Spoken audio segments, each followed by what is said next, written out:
Bismillahirrahmanirrahim. Assalamu alaikum student and welcome in college physics. So student हमने chapter 3 के MCQs को start किए थे और तकरीबन इसमें हमने 66 MCQs करवाए थे। तो आज हमारा जो लेक्चर है वो 67 से हम स्टार्ट करेंगे। So MCQ number 3.67. A body is thrown vertically upward with a velocity u. Find the true. Both velocity and acceleration are zero at its highest point. Velocity is maximum and acceleration is zero at highest point. Velocity is maximum and acceleration is g downward at its highest point. And velocity is zero at the highest point and maximum height equal to this one. तो option A को अगर हम देखें, हमारे पास कोई भी एक बॉडी है, इसको हमने प्रोजेक्ट किया vertically upward. When the body reach at this point, its final velocity will be equal to zero and acceleration G is not equal to zero. So अगर ऑप्शन ए को देके सो ये तो रॉन्ग है, क्योंकि इस पॉइंट पर जो है वेलोसिटी ज़ीरो होता है, एक्सेलरेशन ज़ीरो नहीं होता। Velocity is maximum, again this is wrong because velocity is 0. Velocity is maximum, again C is wrong because velocity is 0. But अगर हम डी ऑप्शन को देखें तो हमें मालूम है from projectile equation H equal to u square by 2g sine square theta. So theta 90 degree, so obtain H equal to u square by 2g, correct. So the velocity at the highest point equal So the height gained by the projectile when projected vertically equal to u square by 2g. इस expression को हम third equation of motion से भी derive कर सकते हैं। 2gh is equal to v square minus initial velocity v square या u square. तो हमें मालूम है जब ये बॉडी हम ऊपर की तरफ प्रोजेक्ट करते हैं तो g को माइनस लेते हैं, एच एज इट इज़ आ जाएगा, ई ज़ीरो हो जाएगा, ये minus u square, or H equal to u square by 2g. So the correct option is option D. MCQs number 3.68. A cricket ball is thrown up with a speed of 19.6 meter per second. The maximum height it can reach will be what? तो याद रखिए maximum height का जो equation है इससे पहले भी हमने किया था, वो क्या है? h equal to u square by 2g, या u हमारे पास इनिशियल वेलोसिटी है, इसको यहाँ पर मैंने इनिशियल से वी नॉट से रिप्लेस किया है। सो हमें मालूम करना है, ये जनरल इक्वेशन है हाइट का, तो हमें मालूम करना है हमारे पास इस इनिशियल वेलोसिटी की वैल्यू मालूम हो तो h क्या होगा। तो using third equation of motion h equal to v square by 2g, यहाँ पर v और g की वैल्यू को से पुट करें, सिंप्लीफाई करें, so we obtain this one. So याद रखिए हमारे पास एक जनरल रिलेशन है, अगर आप लोगों के पास इनिशियल वेलोसिटी चेंज होता हो तो उसका जो हाइट है वो भी चेंज होता है। अगर कोई कहे मिसाल के तौर पर अगर हम इस वेलोसिटी को डबल करें, सपोज़ डबल करें मीन्स 2 6 2, तकरीबन इसको हम 2 से मल्टीप्लाई करें तो ये 12 1 19 39.2। अगर इस वेलोसिटी को हम डबल करें तो हाइट पर क्या असर पड़ेगा? तो यहाँ पर स्क्वायर है तो height will be increase 2 time. अगर इस वेलोसिटी को हम ट्रिपल करें तो height will be increase 9 time. अगर इस तरह कोई MCQs आ जाए, अगर इनिशियल वेलोसिटी को हम 3 टाइम इंक्रीज़ करें तो हाइट में कितना इंक्रीज़ आएगा? So simply use this equation, height will be increase 9 time because if we put here 3v and take square we obtain 9v square. So this is a very important relation, this one or this one, and various MCQs can be obtained from this. MCQ number 3.69. The acceleration due to gravity on the planet A is 9 times acceleration due to gravity on planet B. Question में कहते हैं हमारे पास कोई भी एक planet है जिसका नाम ए है, इसकी जो ग्रेविटेशनल एक्सेलरेशन की वैल्यू है वो b से 9 टाइम ज़्यादा है, means G A is equal to 9 GB, जबकि बी हमारे पास कोई दूसरा प्लेनेट है। फिर कहता है a man jump to a height of 2 metre on the surface of A. फिर कहता है हमारे पास कोई भी एक पर्सन हो, उस ए प्लेनेट पर जंप लगाता हो तो वो ऊपर कितना जा सकता है, 2 meter. What is the highest of the jump by the same person on the planet B. अगर यह बंदा प्लेनेट ए के बजाय प्लेनेट बी पर जंप लगाए तो कितना हाइट को कवर करेगा। So this is very simple. A equal to 18 meter, B equal to 6 meter, C equal to 9 meter, D equal to none of this. तो याद रखिए हमारे पास प्रोजेक्टाइल का इक्वेशन क्या है समेट का, दिस वन, करेक्ट। अब इस इक्वेशन को अगर हम देखें तो वेलोसिटी तो कांस्टेंट है, साइंस के थीटा भी हमारे पास कांस्टेंट है। So H B equal to constant 1/g 1 और H A equal to constant divide by 1/g। So this is the height H A, this is the height of the person which cover on the planet A, which is equal to constant multiplied by 1/GA। अब अगर हम H A की जगह 2 metre को put करें, क्योंकि question में given है कि एक पर्सन जो है जब ए प्लेनेट पर जो है जंप लगाता है तो कितना फासला कवर करता है ऊपर, 2 मीटर। तो एच ए की जगह हम 2 को पुट करेंगे, कांस्टेंट तो कांस्टेंट आ जाएगा। लेकिन याद रखिए कि ग्रेविटेशनल एक्सेलरेशन की जो वैल्यू है ए पर वो 9 टाइम ग्रेटर है gravitational acceleration on planet B. So यहाँ पर जी ए की जगह मैंने 9b को रिप्लेस किया, कांस्टेंट तो कांस्टेंट ही रहेगा। अब अगर इसको मज़ीद सिंप्लीफाई करें, so we obtain 2 equal to 1/9, this is constant over G B. This is nothing but equation number 1। So constant over G B की जगह हम एच बी को रिप्लेस करें और क्रॉस मल्टीप्लिकेशन करें, so we obtain 18 metre. So the correct option is 18 metre. So इससे हम एक जनरल रिलेशन भी बना सकते हैं। जनरल रिलेशन ये है, अगर आपको कोई कहे कि एक बंदा जो है ए प्लेनेट पर जंप करता है, इतना डिस्टेंस कवर करता है, अगर बी प्लेनेट पर जंप करे तो कितना डिस्टेंस कवरेगा, तो इसकी सिंपल रिलेशन है H B equal to what, height on planet A. Planet A पर जो हाइट है, यहाँ पे क्वेश्चन में हमारे पास 2 है तो यहाँ पर 2 को पुट करेंगे, मल्टीप्लाइड बाई नंबर या मल्टीप्लाइड बाई वैल्यू ऑफ जी, और उस प्लेनेट जो है ए प्लेनेट पर जो भी वैल्यू अब जी हो उसको रिप्लेस करें। मिसाल के तौर पर हमें मिसाल के तौर पर कोई कहे कि एक स्टूडेंट है जिसका नाम है एक स्टूडेंट है मिसाल के तौर पर जिसका नाम है वकार, और वह प्लेनेट ए पर जो है जंप लगाता है और कितना फासला कवर करता है, 8 मीटर। फिर कहता है कि वकार जो है एक प्लेनेट बी पर जंप लगाता है, लेकिन प्लेनेट बी पर जो जी की वैल्यू है वो कितना है, प्लेनेट बी पर जंप लगाता है, तो प्लेनेट बी पर जो जंप लगाएगा उसका हाइट क्या होगा, अगर प्लेनेट ए पर जो वैल्यू है जी का वो 10 टाइम ग्रेटर है वैल्यू ऑन प्लेनेट बी। तो यहाँ पर नंबर मल्टीप्लाइड नंबर, या इसको अगर हम इस तरह लिखें तो आसानी होगा, height on planet A multiplied by number multiple G on planet A. तो प्लेनेट ए पर जो है जी की वैल्यू क्या है, वो 10 टाइम ग्रेटर है देन प्लेनेट बी। तो यहाँ पर मैंने 10 लगाया। इस तरह के मिसाल के तौर पर इस तरह कोई क्वेश्चन आ जाए, अगर एक बंदा है वो एक प्लेनेट ए पर जंप करता है, कितना फासला ऊपर की तरफ कवर करता है, 3 मीटर। अब अगर प्लेनेट ए पर जी की जो वैल्यू है वो हमारे पास क्या है, वो है suppose 100 time greater than value of G on planet B.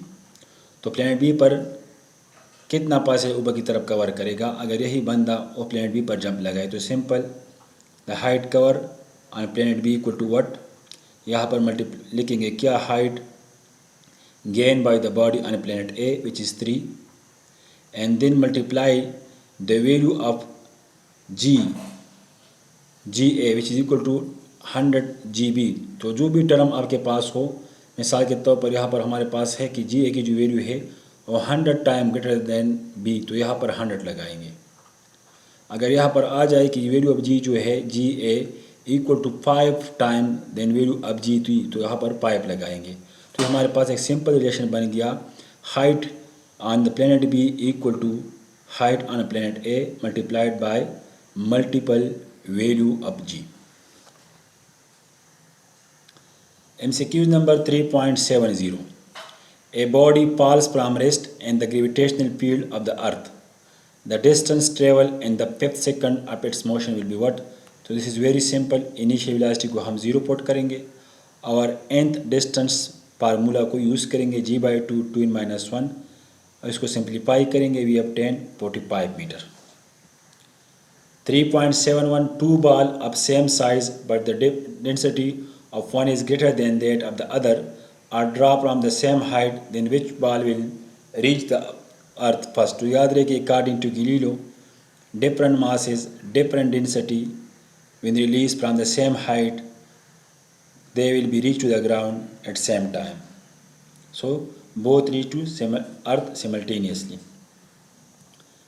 MCQ number 3.72. If a freely falling body travel in the last second a distance equal to the distance traveled by in the first 3 seconds, the time of the travel will be what? तो याद रखिए यहाँ पर given है first 3 second. एक बंदा है या एक बॉडी है जो मूव करता है विद यूनिफॉर्म एक्सेलरेशन और फर्स्ट 3 सेकंड में जितना भी डिस्टेंस कवर करता है उतना ही डिस्टेंस वो बॉडी जब यूनिफॉर्म एक्सेलरेशन के साथ मूव करता है तो उतना ही डिस्टेंस वो बॉडी जो है अपने लास्ट सेकंड में कवर करता है. तो आप लोगों ने मालूम करना है कि ये लास्ट सेकंड जो है वो कौन सा होगा. तो इसलिए हमारे पास क्या है हाफ जी टी स्क्वायर, क्योंकि when a body release from certain height initial velocity will equal to 0. तो यहाँ पर 0 पुट किया plus half g t square. इसको सिंप्लीफाई करें. So we obtain 45 meters. So this is the distance covered by the body in first 3 seconds. Now the distance covered by the body in nth second, h nth equal to g/2 2n-1 nth वाला formula use करेंगे. अब question में given है कि h3 जो है h nth के बराबर है. तो यहाँ पर सिंपल वैल्यू पुट करें, सिंप्लीफाई करें. So we obtain 5 seconds. So it means if a body move under the action of gravity freely, then the distance covered by the body in first 3 seconds must be equal to the distance covered by the body in the last second, and the last second will be which one? Fifth second. Fifth second means from n equal to 4 to n equal to 5. So correct option is option C.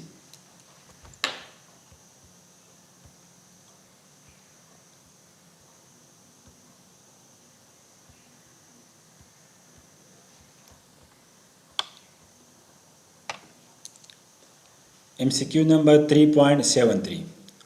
Momentum depend upon force act on the body, mass of the body, velocity of the body, both mass and velocity of the body. We know that momentum is nothing but the product of mass and velocity. So it simply means momentum depend upon mass and velocity. So option D is correct. 3.74. At maximum height on trajectory, which of projectile becomes zero? Acceleration, velocity, vertical velocity, horizontal velocity. तो हमें मालूम है कि acceleration इसका constant रहता है. कौन सा एक्सेलरेशन? Vertical acceleration. मैग्नीट्यूड क्या है? 9.8 metre per second square. Velocity इसकी चेंज होती है क्योंकि जब ये प्रोजेक्टाइल ऊपर की तरफ जाता है तो इसका हॉरिजॉन्टल कंपोनेंट तो कांस्टेंट रहता है, लेकिन वर्टिकल कंपोनेंट जो है वो डिक्रीज होता है. और हमारे पास जो टोटल वेलोसिटी होता है वो क्या होता है? v(x)² plus vy². When a body move upward, its vy will be decrease with the passage of time. When vy decrease, velocity will be decrease. But याद रहे कि when a body projected, then its horizontal component will be remain constant. When vx equal to constant, then its mean acceleration horizontally equal to 0. Correct? So at maximum height on the trajectory, which of projectile becomes 0? Acceleration कभी 0 नहीं हो सकता, velocity भी 0 नहीं हो सकता, क्योंकि यहाँ पर हम देखें एक्सट्रीम पॉइंट पर तो वी आई 0 हो गई, लेकिन वी आई हमेशा कांस्टेंट रहती है, उसमें कोई चेंज नहीं आता. तो इसका क्या मतलब है? इसका मतलब ये है कि टोटल वेलोसिटी हमारे पास 0 नहीं हो सकता. Vertical velocity, yes, vertical velocity will be 0, but horizontal velocity will be always remain constant. So the correct option is what? At maximum height on trajectory, Which other projectile becomes zero? So option C. Vertical velocity component will be zero. Other all term will be non-zero. 3.75. Which of the following is not an example of projectile motion? So हमें मालूम है कि हमारे पास वो motion projectile होगा जिसमें एक body जो है वो तो एक स्ट्रेट लाइन पर मूव करता हो, जिस तरह यहाँ पर इसको हम ऊपर की तरफ फेंक दें, स्ट्रेट लाइन मूव करता हो और वापस आ जाए, या एक बॉडी जो है वो पैराबोलिक पाथ को गेन करे। सो इसको हम बोलते हैं प्रोजेक्टाइल मोशन। करेक्ट। अब याद है हमारे पास कोई भी एक गैस बैलून हो, मिसाल के तौर पर हमारे पास एक बैलून है, उसको हम छोड़ दे तो उस तरह मूव करता है, जिग-जैग मूव करता है। उसका पाथ जो है न तो और स्ट्रेट लाइन होता है और न पैराबोलिक होता है। और दूसरी बात ये याद रखिए कि प्रोजेक्टाइल मोशन में सिर्फ और सिर्फ जो है ग्रेविटेशनल फोर्स इन्वॉल्व होगा, अर्थ ग्रेविटेशनल फोर्स। अब अगर हम बैलून को देखें, जब भी वो मूव करता है तो उसमें जो मूविंग एजेंट है वो है उसके मालिक्यूल है, ठीक। तो वो मालिक्यूल जो है उसकी वजह से ये मूव करता है रैंडम डायरेक्शन में। तो इसी वजह से हम कहते हैं कि this balloon is not under just only gravitational force but having an internal force also due to its gas molecule collision. Correct. And second condition is that one, its motion is not straight line, not parabolic, so therefore the motion of gas filled balloon is not projectile, while this is projectile, this is projectile and this is projectile. All these satisfied straight line condition and parabolic condition as well. The time rate of change of momentum is equal to what? तो हमें मालूम है कि force की जो simple definition है वो हमारे पास है del P by del t. So this is known as force. Swimming is possible on the account of what? मिसाल के तुम्हारे पास कोई भी एक दरिया है, उसमें एक बंदा जो है स्विमिंग करता है, तो याद रखिए अकॉर्डिंग टू न्यूटन तर्ला के बेस पर करता है, क्योंकि वो जो है पानी को पीछे की तरफ धकेलता है एंड पानी जो है उसको आगे की तरफ धकेलता है, इसी वजह से स्विमिंग जो है पॉसिबल होती है। So Newton third law. Next question है हमारे पास, if the momentum of a body change from 10 newton second to 20 newton second in 2 second then unbalance external force will be what? तो अभी हमने डिस्कस किया कि फोर्स की सिंपल डिफिनीशन क्या है, the time rate of change in momentum. So this is P F minus P I divide by T. P F की जगह हम पुट करेंगे 20, पी आई की जगह हम पुट करेंगे 10, तो v of 10 newton second divide by 2 second, second और के साथ कैंसिल हो जाएगा, so v of 10 force equal to 5 newton. MCQ number 3.79, velocity and acceleration are in the same direction when what? तो इसको हमने पहले डिस्कस किया था कि जब भी एक बॉडी की वेलोसिटी इंक्रीज होती है तो वेलोसिटी की डायरेक्शन और एक्सेलरेशन की डायरेक्शन एक होती है। जब वेलोसिटी हमारे पास घटती है, कम होती है, तो याद रख के एक्सेलरेशन डायरेक्शन जो है वेलोसिटी की अपोजिट होगी। करेक्ट। और जब भी हमारे पास कोई भी एक बॉडी हो और यूनिफॉर्म सर्कुलर के साथ मूव करता है तो उसके वेलोसिटी की डायरेक्शन और एक्सेलरेशन की डायरेक्शन हमारे पास परपेंडिकुलर होगी। सो the correct option is what? A velocity of A car is increasing on a straight road, then the direction of acceleration will be parallel to the velocity of the car. So option A is correct option. MCQ number 3.80, when the average velocity of a moving body is equal to its instantaneous velocity, then it is moving with what? तो याद रहे कि हमारे पास जब भी एक body uniform velocity के साथ मूव करता हो तो इसकी एवरेज वेलोसिटी, इंस्टेंटेनियस वेलोसिटी, तीनों की मैग्नीट्यूड एक जैसी रहती है। सो the correct option is option A.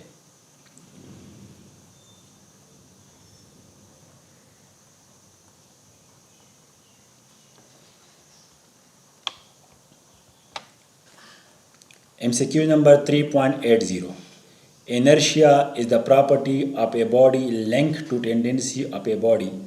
Inertia is defined as the ability of a body to oppose any change in its state of rest or uniform motion. So याद रखिए inertia is the property of a body linked to tendency of a body to resist any change. inertia क्या होता है? जब भी एक body external change को oppose करे तो इस फिनोमेना को हम कहते हैं inertia. MCQ 3.81 Newton first law of motion describe the energy work inertia moment of inertia। तो याद रखिए न्यूटन का जो फर्स्ट लॉ है उसको लॉ ऑफ इनर्शिया बोलते हैं, which define as it states that every body has a tendency to remain in its state either rest or motion due to inertia। MCQ number 3.82 which motion does not require force to maintain। याद रखिए हमारे पास कोई भी एक circular motion हो like electron move around the nucleus, then the nuclear coulombic force compel the electron to move in a circular path. So याद रखिए जब भी एक बॉडी यूनिफॉर्म सर्कुलर में मूव करता है तो उसके लिए जो है फोर्स रिक्वायर्ड होता है। एलिप्टिकल मोशन हमें मालूम है कि हमारे पास ये सन है और ये हमारे पास अदर प्लैनेट है। All planet move around the sun in elliptical path and this motion is due to what? Is due to the gravitational force between sun and planet. So it means for elliptical motion also external force is required. So this is also wrong. This is also wrong. Here भी force required, here भी force required. Projectile motion इसको तो हमने already discuss किया है। The motion under the action of gravity इसमें भी force required है। लेकिन यूनिफॉर्म स्ट्रेट लाइन मोशन जो है हमारे पास जब भी एक body straight line uniform motion करता हो तो इसका एक्सेलरेशन ज़ीरो होता है, और जब एक्सेलरेशन ज़ीरो हो तो इसका मतलब ये है कि इस पर कोई भी नेट फोर्स नहीं रखता, if equal to zero. So the correct option is option C. MCQ number 3.83 A ball is traveling with uniform translatory motion. This means that it is at rest. The path can be a straight line or circular and the ball travel with uniform speed.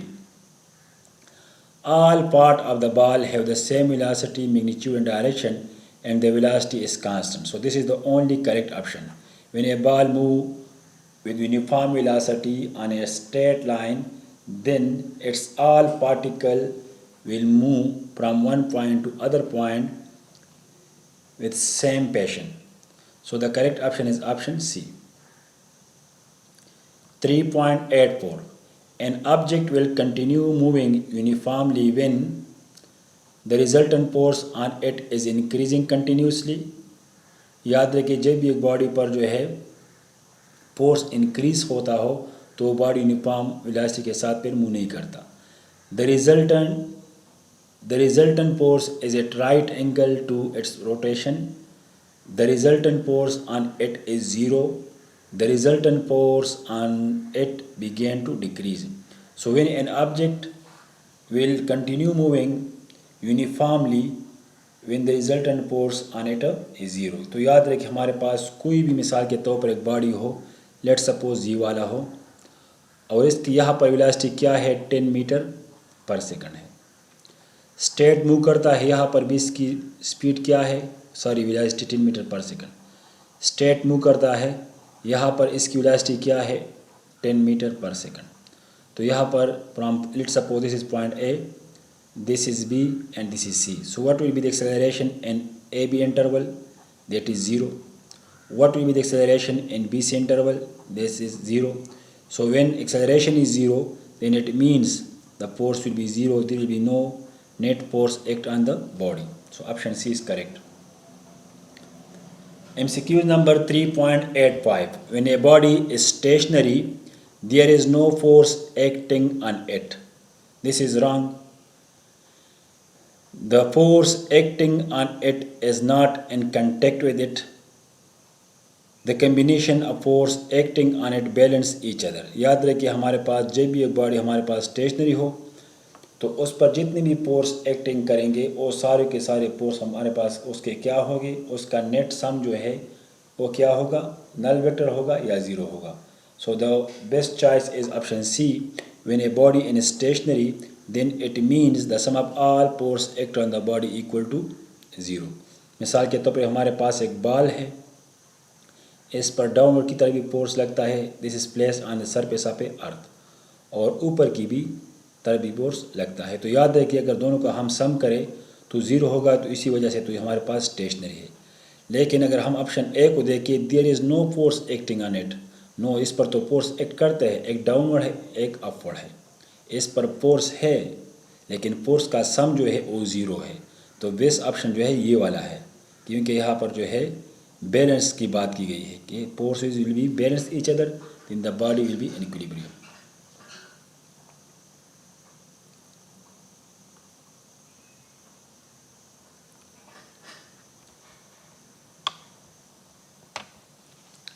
MCQ number 3.87, Newton's second law measure the acceleration, force, momentum, angular momentum। तो याद रखिए Newton second law को हम इस तरह define करते हैं, F equal to del P by del T, या impulse equal to F del T.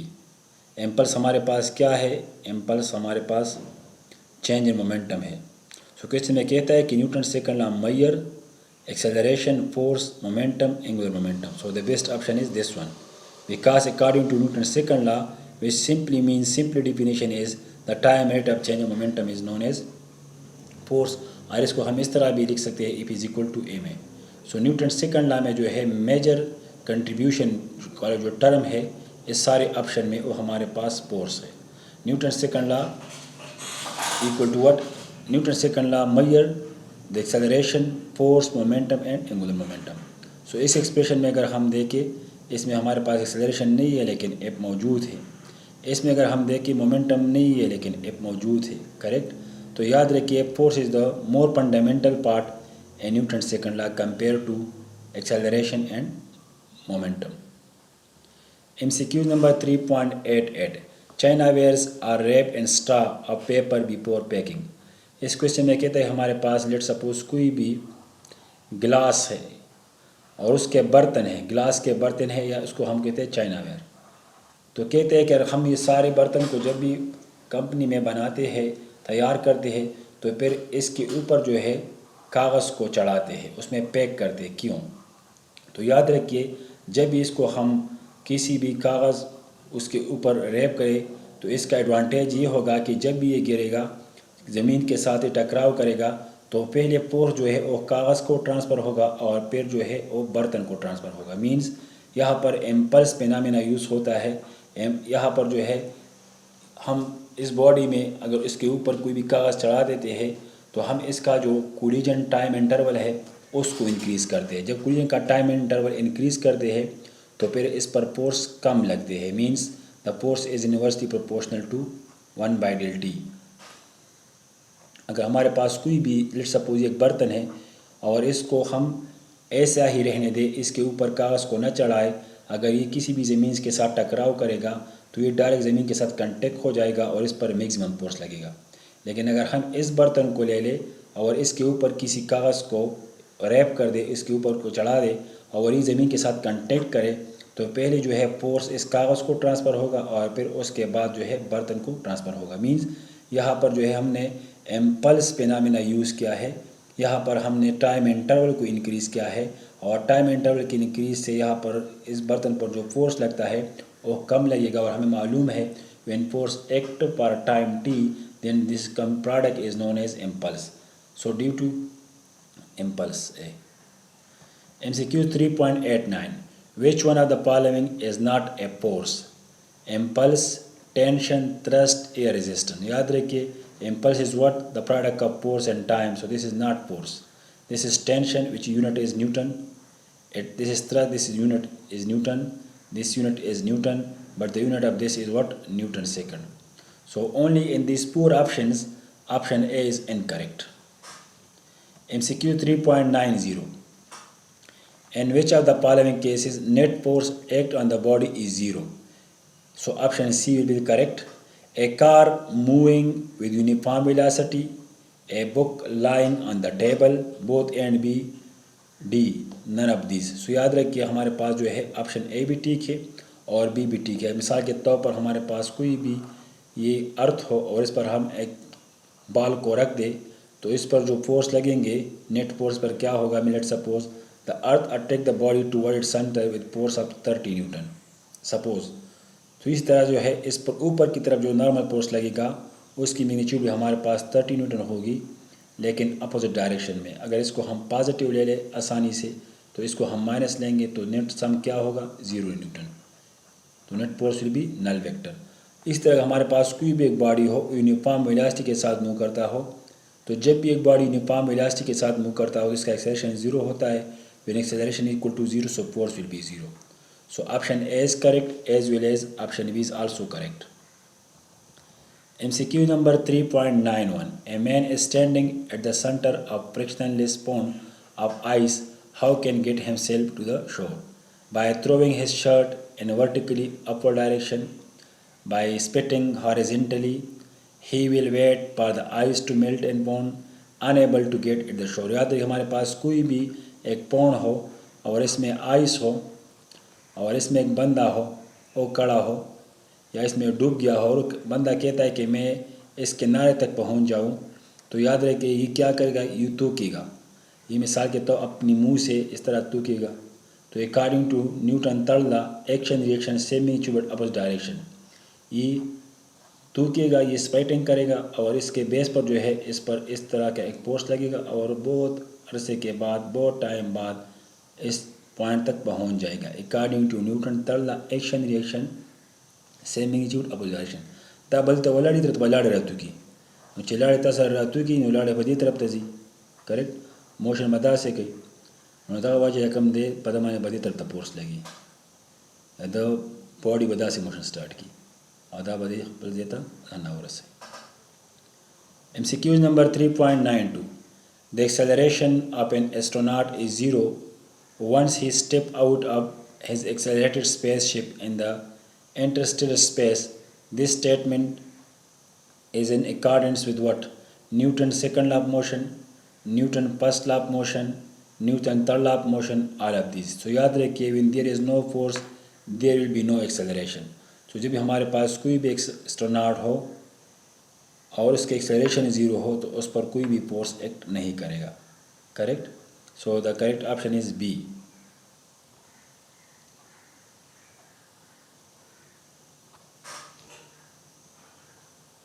MCQ number 3.93. A body whose momentum is constant must have constant velocity, force, acceleration, all of these.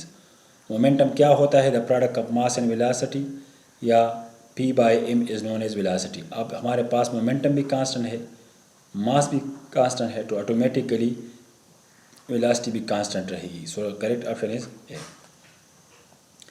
MCQ number 3.94. In an explosion, a body break up into two pieces of unequal masses, and this both part will have numerically equal momentum. Lighter part will have more momentum, heavier part will have more momentum, both part will have equal kinetic energy. याद रखिए according to law of conservation of momentum हमारे पास कोई भी एक piece हो, एक बम है मिसाल के तौर पर, इसका इनिशियल मोमेंटम क्या है? सपोज ज़ीरो है। अगर ये ब्लास्ट हो जाए, इसमें धमाका हो जाए और एक पार्ट जो है हेवी वाला इधर आ जाए, let's suppose this is M1, और लाइट वाला पार्ट जो है दिस इज M2, वो इस तरफ मूव करे अपोजिट डायरेक्शन में। अब अगर इस दोनों के मोमेंटम को हम सम करें तो तब भी इससे ज़ीरो आएगा, क्योंकि according to law of conservation momentum before blasting momentum is zero and after blasting momentum will be zero. So both part will have numerically equal momentum but opposite direction. 3.95. This is well known. A jet engine work on the principle of what? Conservation of linear momentum.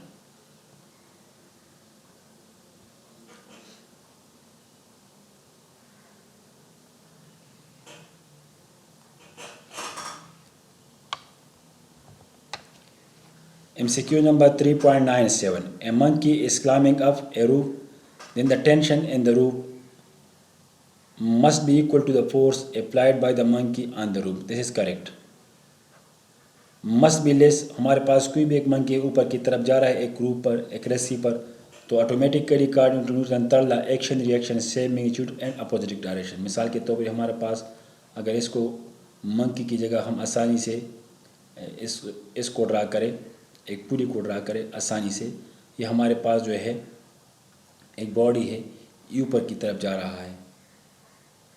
Correct.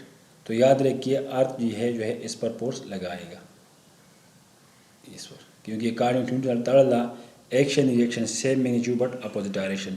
तो याद रखिए ये अर्थ जो है ये ball जो है इसका जितना वेट होगा वो वेट किधर होगा, नीचे की तरफ, करेक्ट। और रूप जो है रस्सी जो है उसको ऊपर की तरफ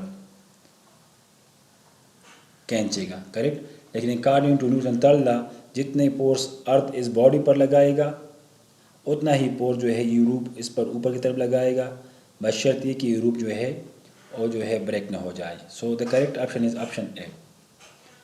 MCQ number 3.98. If n bullets each of mass m are fired with a velocity v per second from a machine gun, the force required to hold the gun in position will be what?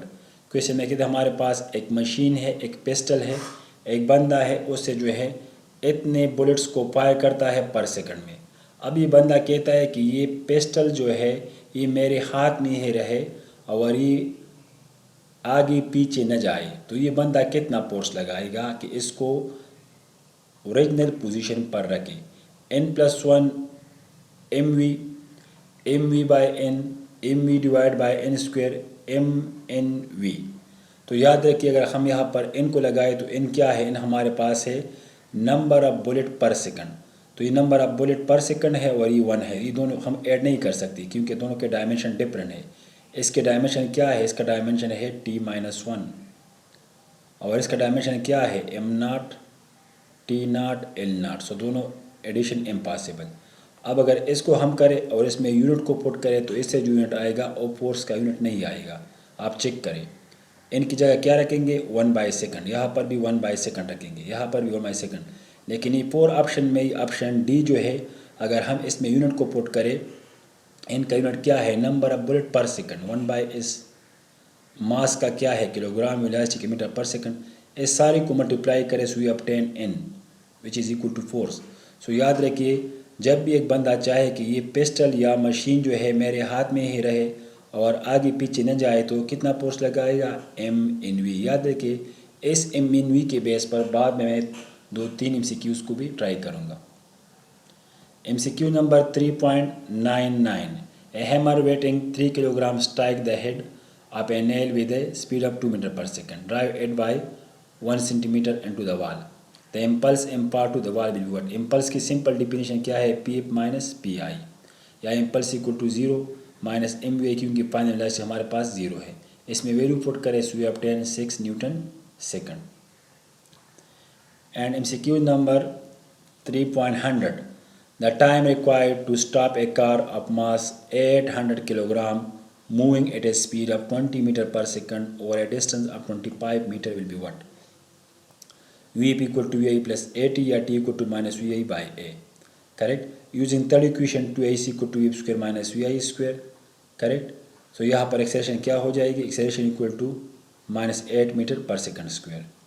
Now time क्या हो जाएगा minus Vi by A। इसमें value को put करें, simplify करें सो ये obtain T को 2.5 second. कुछ भी नहीं करना है, फर्स्ट इक्वेशन को यूज़ करें, इससे टाइम को मालूम करें और थर्ड इक्वेशन से एक्सेलरेशन को मालूम करें।